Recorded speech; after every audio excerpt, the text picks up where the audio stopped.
What's going on mga kuys? What's going on YouTube? Ngayon, meron na naman tayong unboxing episode. This is the mini Diavel from Kiepe, okay? So again, this is cordless and this is magnetic trimmer. This is the very first magnetic trimmer, just like Ergo Gamma or whatever, Ergo Evo.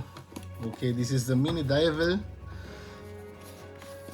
Okay, comes with 3 guide combs and this is from Kiepe, Italy, rated 5 watts and 100 to 240 volts with 50-60 hertz. So you can actually use this worldwide. It has a 10,000 RPM Pro lithium ion battery.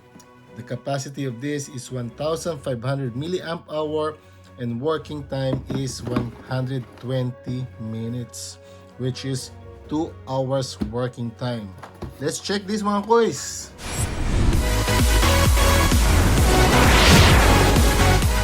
So eto na mga boys yung trimmer natin. So mata nyo, eto yung trimmer niya. This is the trimmer, this is the mini Diavel. You have the brand Kiepe, the power button, and it has a carbon titanium blade. So look at this. Parang kamukha siya ng parang hawig siya sa Babyliss and hawig siya sa GTX blade. So mata nyo, deep tooth yung blade niya, okay? So it has Kiepe professional blade logo on the blade, and it has a very thin cutter blade. Okay, this is the cutter blade.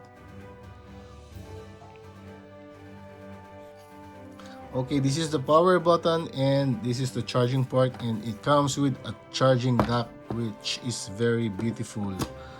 Okay.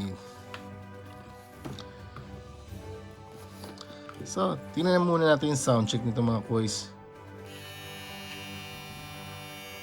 So, yung tunog pa lang maano nyo na magnetic na siya. So, yun yung mga tunog ng mga magnetic trimmer. Ito yung mga rotary.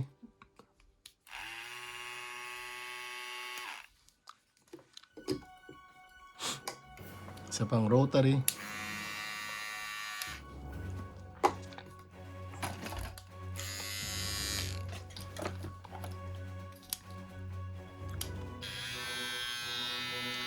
So, yung mga tunog ng mga rotary trimmer.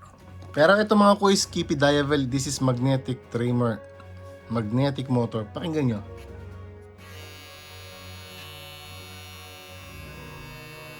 Parang naghahumming lang. So, ito yung aking Kiepe V12. Hindi nyo pa nakikita. I-unbox din natin to.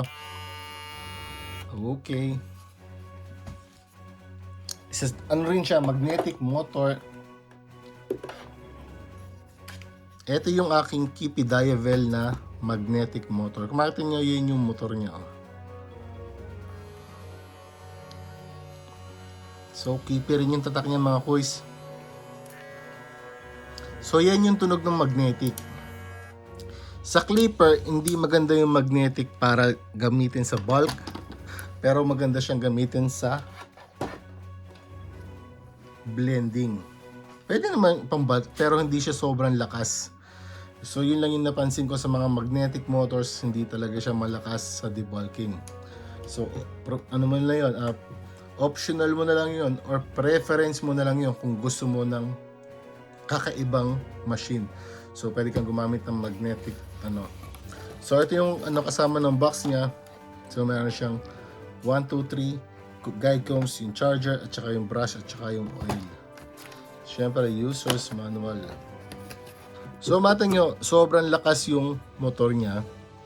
At na-testing ko na siya, kahit sa makapal na buhok, maganda rin siyang gamitin. So maganda yung blade niya, hindi ko na kailangan palitan to, hindi ko na kailangan i-modify.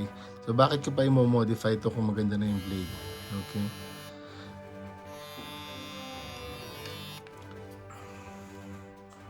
So pwede nyo i-zero cup to mga boys. Sobrang ganda. So hindi na natin kailangan palitan ng blade kasi sayang lang kung magpapalit ka ng blade.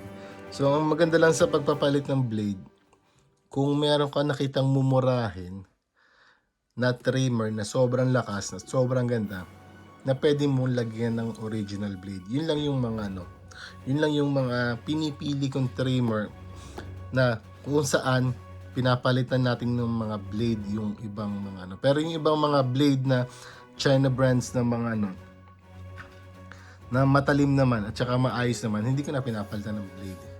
So mamaya ipakita natin kung paano yung paano yung performance nitong trimmer na to, pero kung nakita niyo na sa Instagram, maganda yung performance ng trimmer na to.